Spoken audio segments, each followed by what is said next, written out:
Okay, perfect. And I am going to share the workbook, and all the slides that I'm going to share with you are also going to be sent to you as well. So that way you have all this information, and I hope that you're going to find it helpful. So let me share my screen with you. Let's see. Okay, let me know you can see what I am sharing. Yeah, we can see everything. Okay, perfect.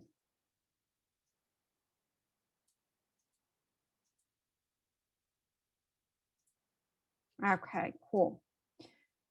So just wanted to introduce myself really quickly. My name is Olga St. Pierre, and I am a local real estate agent. And I am also very much involved in our community by a lot of these workshops that we do on a local level. And today I'm excited to partner with the Habitat and to help you guys, whether you're renting or thinking about buying. It is truly my passion to help anyone with a dream and the budget and the plan to become a homeowner. So that's what I'm truly passionate about. But I also understand that you need to know a lot of information. And that's why I am here in the community, bringing you the things that are in the news, social media, and making it more relevant to what's important to us right here in our community. So that is the game plan. And one of the things that I put together actually in the beginning of the year was the lessons and the things that we want to take away from 2020. Because as you know, and we all can agree on this, 2020 was not anything that was our usual thing. It was very much disruptive and stressful, and brought us a lot of surprises and things that maybe we didn't know about. So I thought that was important to kind of take a second to reflect and see what we can learn and take away from that year. So that is the game plan for today. Just a little bit more about me. I have been serving clients in my career, full-time practice in New Jersey and Pennsylvania for the last 11, almost 12 years. Actually, today is my official work year anniversary. I started in 2008 on July 1st.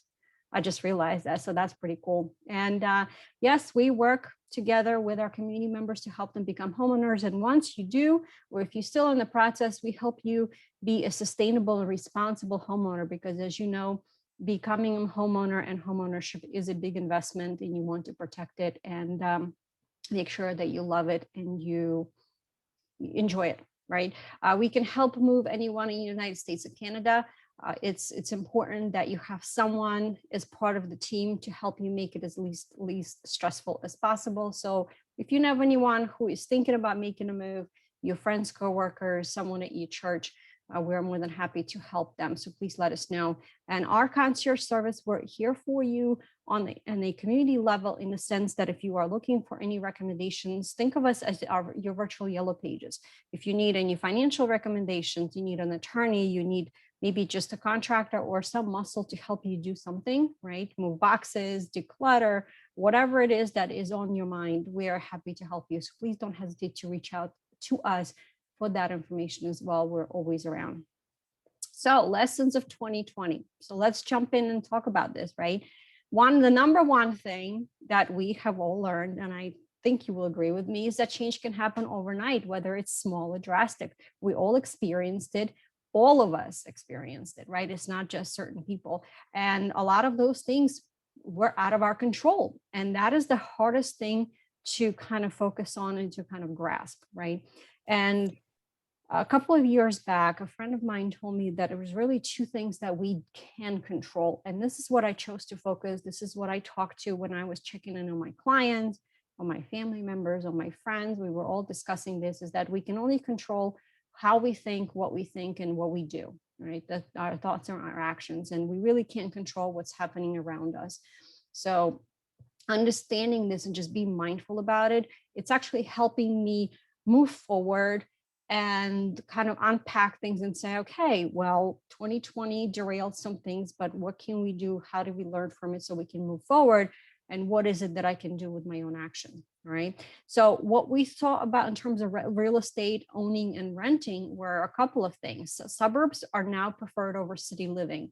I've heard from friends who rented and lived in New York City, where there were tons of empty apartments. People just didn't want to be in that kind of environment anymore. People were looking for offices and for, nature and big windows, and that was what was important to them. And I'm seeing that also in my real estate practice as well, where that is what people are looking for right now, because maybe some kids are still going to be staying at home. So offices and green spaces are important. In 2021, evictions for non-payment of rent are going to be coming. And I am actually in the process and waiting to see if for the moratoriums for freezing for non-payment or rent for evictions have been extended, because the deadline was actually yesterday. So we're still trying to track that information down to see if that has been extended or not. Okay. Increased cost of contractor labor and materials. That has been crazy when in talking to my clients as well as contractors. And the reason being is because the production was scaled back during the pandemic because people were not buying. So they did not want to overproduce. But then what did people do actually in pandemic? A lot of people decided to declutter. They were catching up on some projects. People were putting in pools. Now there's a waiting period for the pool. There's shortage of chlorine to treat the pool water. And there's now months and months of wait for contractors who are trying to catch up on the projects that everybody started last year. So when you're thinking about doing something, you may either want to be prepared for the sticker shock, or potentially just wait and put some of these projects on the back burner because of the wait time, as well as the maybe restrictive cost of those items. Still record low mortgage rates, interests are holding. It's just crazy the way things have just taken off. As soon as last year we were allowed to leave our homes and resume somewhat normal lives. And I can tell you that the demand for homes is still high. There's still a ton of people that are trying to really take advantage of the low interest rates, because it made them be able to afford more of a home because the interest rates were low. And what happened was, because of the increased demand, homes are still coming on the market, but it's just not able to keep up with the demand for the homes. So that's what we're still seeing is multiple offers on the homes. People are overbidding, over asking price. So those sellers that we have now that are taking advantage of the market are extremely happy with the amount of money that they're making on their sale. Okay. So with COVID, as I already mentioned, created a huge demand in housing, which I honestly did not see that, because I thought people, once they would come out, because, we still did not have the vaccines, all those things were still in progress. I expected people to be a little bit more cautious, because some people did not have jobs. Some were furloughed, hours were cut. And that usually makes people concerned and cautious, but is not what we saw last year. So that was a very interesting little tweak that I noticed in my real estate practice that I definitely did not expect. So how do we protect ourselves? So I thought about it. I was like, well, what can we do? Right? Because what a lot of people have ended up last year with is that, they had no job, they were laid off. And a lot of people, unfortunately, do not have savings. And it is a national statistics that most people do not have what is recommended, a 6 months rainy day fund. So I want you to think about this. How does that apply to you? And is this something that is important to you? I think it should be important to everyone, because God forbid you lose your job, or you need a major car repair, or something happens in your home, you need to put a new roof on your home. For example, if you're a homeowner, a new roof can run you anywhere between $7,000, $15,000, $20,000, depending on the size of your roof. And it's not something that you can break down and make monthly payments, right? Like if you were to buy furniture. It is 2 payments, 50% upfront, the other 50% by the completion of the job, which is usually 2 to 3 days. So think about that, for example, and see how that applies to you. And of course, I am a big, big fan of having money set up for emergencies, whether it's a dental work that you need to get done, or someone gets hurt, or something else happens in your family. Things can happen overnight. And if you don't have some money set aside, and that money is non-negotiable, not touchable for any reason, unless it is an emergency. Okay. So I have a fun project for you today. I have a bingo, right? So this is a card that we can share PDF with you. You are welcome to share it with others. I know people that have started doing it last year. And once you complete and check off every single square on this card, you are going to have $10,000 in the bank. Okay, so this is just a funner, if you want me to say that, a funner way to save up money rather than just putting something in the bank every month. So this is a different way, different take, a fun way for you to actually save. And it's absolutely critical to a peace of mind for you and your loved ones. So let me know if you want us to share this as well for you, in addition to sending you the actual workshop booklet. So how are we going to save? So here are some suggestions for you, okay? What are we doing this year? Okay, so now that we are 6 months in, I want you to think about how you can, what you can apply for the rest of this year and potentially extend into 2022 as well. Okay, so number one, opening up a savings account in your bank. Okay, and here are some extra money that you can quickly accumulate and put into your savings, right? Your year-end bonus can go in there, right? If you are getting a raise, take that money and have it automatically go to your savings account with every paycheck that you get. Okay. A great way to establish a savings account right away is for you to take a tax refund that you're getting every April or May and put it directly into your savings instead of thinking, well, I'm just going to buy a new TV or I'm going to blow it or something else. Okay. So if you do not have an emergency fund, I would suggest that you take that money and put it in towards your emergency fund, overpaying your bills. Okay, so that's my suggestion. Next, take a look and see how your expenses have been for the last 6 months to a year. Okay, was there any things that were not necessary? And that's a tough one for people because some people like to get their Dunkin' Donuts and their Starbucks, but I want you to really evaluate to see as a big picture, how much money did you spend on those things over a period of a year? And just maybe it would make sense for you to invest in a fancy coffee machine that you can make a fancy coffee at home.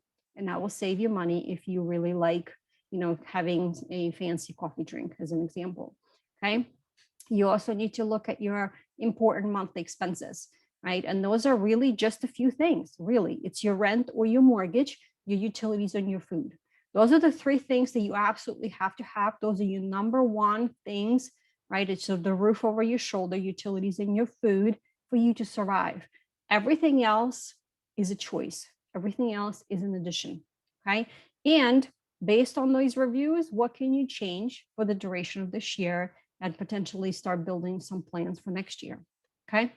If you are a current homeowner, it is an absolutely great time for you to refinance. If your current rate is more than 3.75% or higher, reach out to us. We're happy to put you together with a great lender to help you refinance.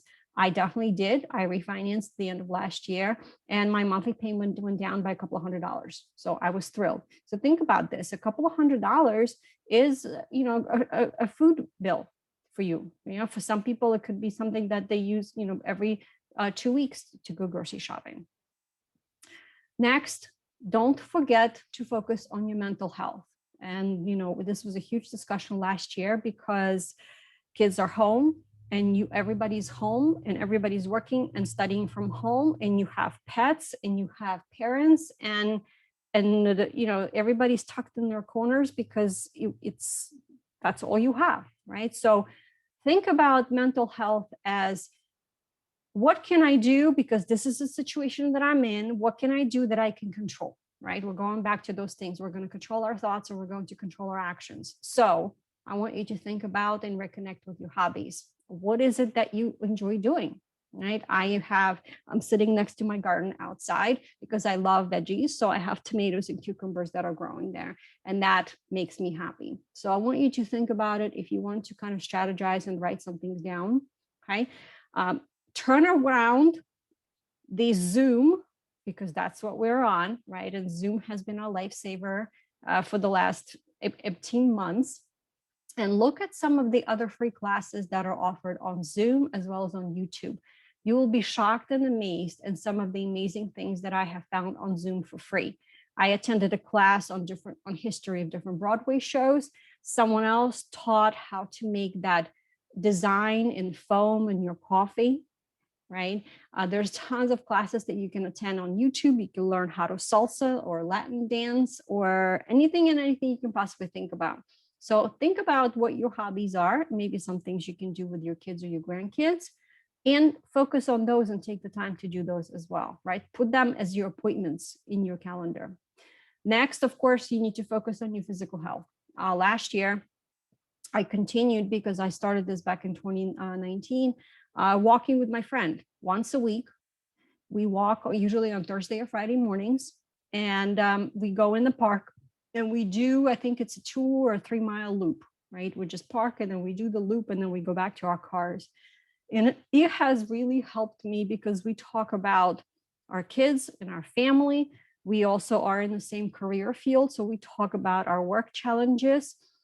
We just have a great session of just sharing what's on our minds and supporting each other. And you know what? By the time that 1 hour ends, I feel great. I'm ready to start my day. And we're like, all right, great. I'll see you next week. Right. So we're actually trying to figure out our schedule for tomorrow, when she can do it or not. And you know what? We make sure that we do have it every week. It may not be on the same day and time, but we still definitely make it happen. So that's what we're talking about. Working from home, you are moving less. So take the time to walk around. If you want to go in the backyard, if you want to walk on your street back and forth, do some kind of activity every day, even if it's just 10 minutes, real quick. It's fresh air. It's a mental break because your brain is focusing on walking, right? Putting one foot in front of the other. Okay. And then also think about which physical activity brings you fun and joy, whether it's biking or yoga or running. Again, you can find tons of videos on YouTube to follow. You can plug in and listen to some music while you're walking. And it's just a change of scenery that we all need. Okay. Now, I understand the hardest thing is this change is hard. I get it. Trust me. There are some ways, sometimes I don't like change. However, we do have to pivot. We have to do something. And as a lot of us are, moms and grandmoms, and a lot of the times we are the ones that keeping things together. So it's extremely important for us to make sure that we take care of ourselves so we can take care of others. Okay. So how are we also talking about finances? Just going back to that and focusing on those things. I encourage you to pull your credit report 3 times a year. It is absolutely free through this website. Okay. Annualcreditreport.com. I recommend that you spread it around and do it once every quarter. This way you are checking your credit score and your financial health throughout the whole year. Whether you're planning on buying something or not, even as trivially as TV or getting a new cell phone, you need to know, just like you go to your doctor and you get your annual physical, you need to get an annual physical of your finances. Okay. Your credit report is your big picture of what your financial health looks like. Okay. And how to build and maintain your good credit. Here are a couple of things for you just to keep in mind. Make sure that you pay your bills on time. That is number one, the biggie. Put everything on auto pay to help you with making sure that everything gets paid on time, paying off your debt and keeping your balances low. Don't close unused credit cards. I actually didn't know that, but I did a conversation video with a friend of mine who does credit repair, and you can find it on my YouTube channel. And that's what one of the things she said. Do not close your credit card just because you don't use it or you're done with it. Because actually it's going to lower your credit score, which I didn't know. Okay. And then applying for new and open credit cards only is needed. Don't get suckered into, you get 100 points, if you're on the flight and that airline is giving you so many points. So just think about before you're going to be opening up new lines of credit. Home cleaning. I am a big believer in everything I do. One of my standards is, guys, how do we make this more efficient so that way we're spending less time on it, right? How do we automate it? So today I want to share with you the things that I use, and I have found them from some other people. Trust me, I am good at copying what other people do best in what they do best, right? So this was copied from a cleaning company because that is what they do on a regular basis. I have the canister vacuum cleaner. I have the spin mop, and this is what I use. I actually use Dawn dishwashing liquid. I am a converter. I not only use it for my dishes, I use it for my laundry. It is a great stain remover. Okay. Wyman brand is great for stainless steel. So these links, you can get this stuff at any store, or if you don't feel like shopping somewhere else, you can always buy them on Amazon. And I have the links here for you as well. Okay. Insurance. As you know, when we are looking at and doing our annual or semi-annual review, there are some things that you should review and look at. And what a lot of people are missing out on doing is your insurance, whether it's home insurance or it's your car insurance. We all have it. Okay. Review your details for your dwelling coverage for your home. Review details and endorsements for your car coverage and see if there's any money that can be saved. If you can potentially increase the deductible, as long as you feel comfortable, if you ever have to pay it out, you have the money sitting in your emergency rainy day fund, right? So that's where that money would come in. I have some suggestions here for you on what you can look at. What are some of the details that you need to look at here as well? If you have high value items, a lot of people insure their engagement rings. If you have some really high-end paintings or musical instruments, they should always also be insured. And some other things that's for you to consider if you are a homeowner. Okay. And I have the insurance guide 101 if you are interested to learn a little bit more on everything that you need to know about home insurance. All right. A couple of other things. How do we get organized, right? How do we keep our documents in order? This comes up all the time when I'm working with clients, because as you can imagine, when you're buying or selling a home, there's some legal documents that are going to be needed. I just want you to know that what do you need to keep forever? And what you want to make sure that some of these documents that are very difficult to replace should be kept either in a safety deposit box in the bank, or if you want to have them close by, buy a small safe. I have a safe from Home Depot. It is literally a small box, and I have it sitting in one of my closets in my bedroom. Okay, so very easy to do. But here's what you're looking for, right? These are the most important documents that you really should have, what you should keep forever, who should be on your team to help you make sure that you're protected, whether it's an attorney, your insurance agent, an accountant to help you, right? Your banker, your financial advisor. To buy a home here's a list of documents that you're going to need. And I always help people that I tell them, if you are thinking about doing something in the next 6 months to a year, this is something that you should consider starting getting ready now. You can always create a folder on your computer and start putting these documents that you're going to need, because you're going to need them no matter which lender you go through and what type of house that you buy. These are the documents, okay? A list for you to prepare your annual taxes. This is something I actually have as a spreadsheet, right? So every year I pull out a spreadsheet, I make a copy, and what I do is I check stuff off as all of my forms come in for my accountant to make sure that I have everything I need, and then I hand everything over to him to get my taxes done. So again, having these lists should make your life more efficient. It should make you feel better because you know exactly what needs to happen, what you need to provide, and hopefully it'll just give you that peace of mind again that you're not keeping the information in your head, but it's right here, it's available to you, and it'll help you be better organized. Inventory of your belongings. Have you ever thought about doing that?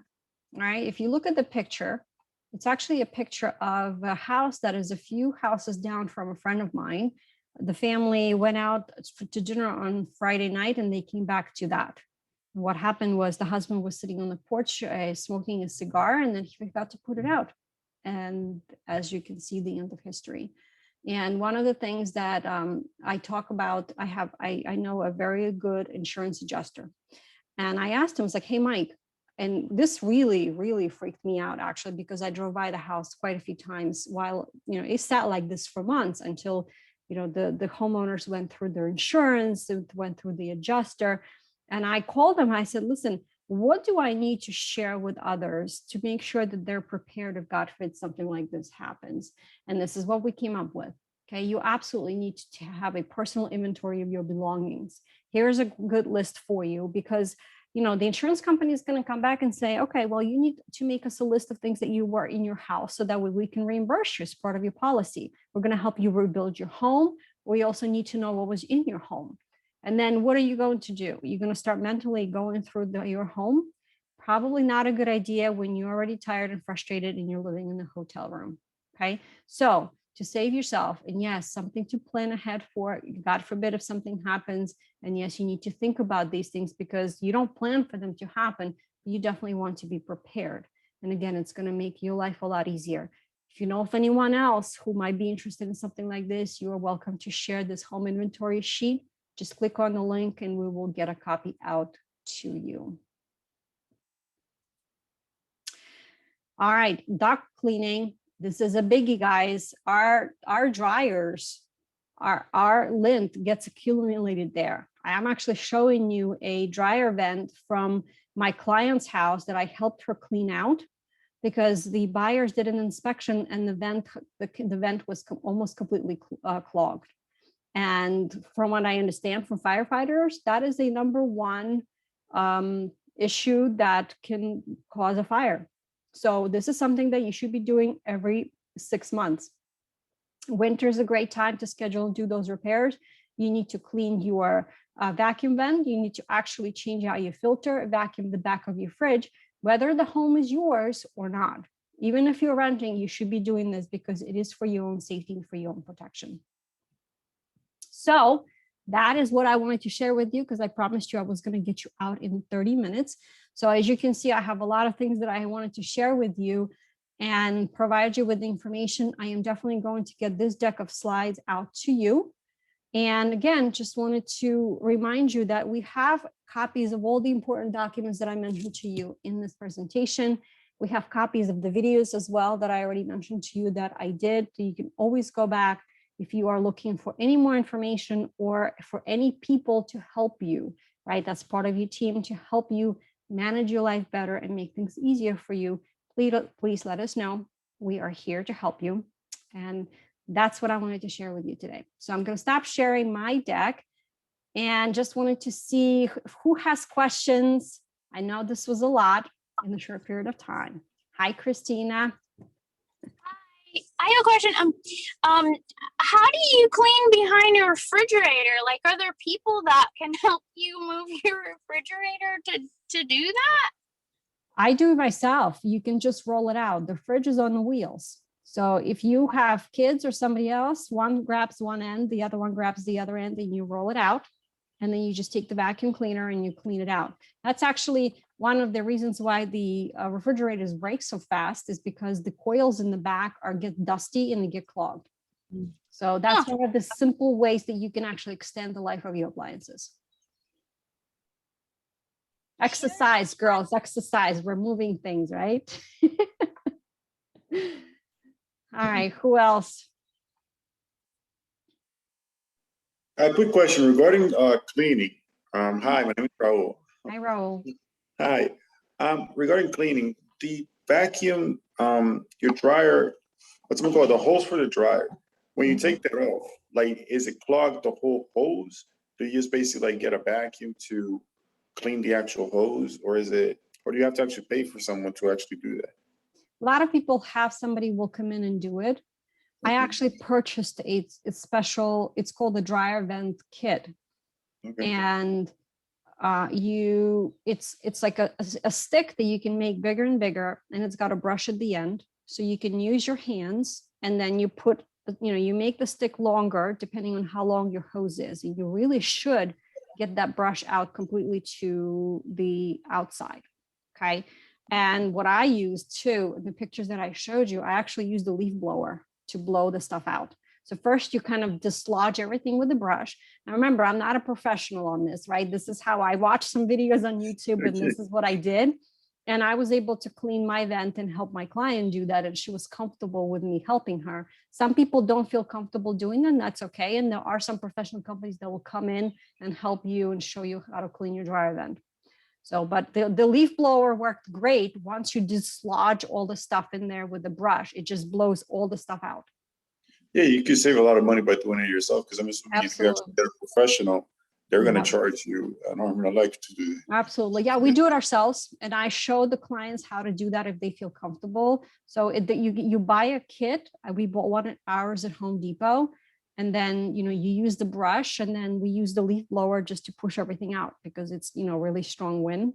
So the vacuum cleaner is going to suck up everything into the vacuum. And I didn't think it was going to be good enough, because I didn't want all that stuff in my vacuum. You know what I mean? So I would rather blow it all out. Yeah, because it's going to get, right. yeah, it's going to clog up the vacuum.